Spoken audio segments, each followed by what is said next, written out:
giling! Sino ba bang iniising yan?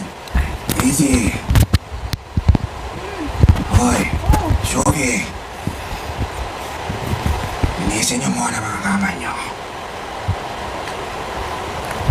Tumayo ka na, Shogi.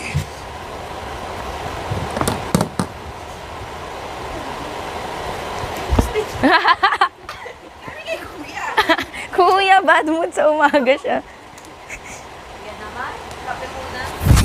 Hindi ito si Kuya Mika. Uy. May acid reflux na po. Kuya, Muna, kuya. asan po si Kuya? Secret! Sumasagot siya! Nakatakot po kayo! Sumasagot siya. Gising na kami! Gising na po kami! Gising na kayo. Gising na kami! Gising na po! Takot ako. Joke lang po. Masarap ba ang tulog mo, Bianca? Sobra po, kayo po, kain po.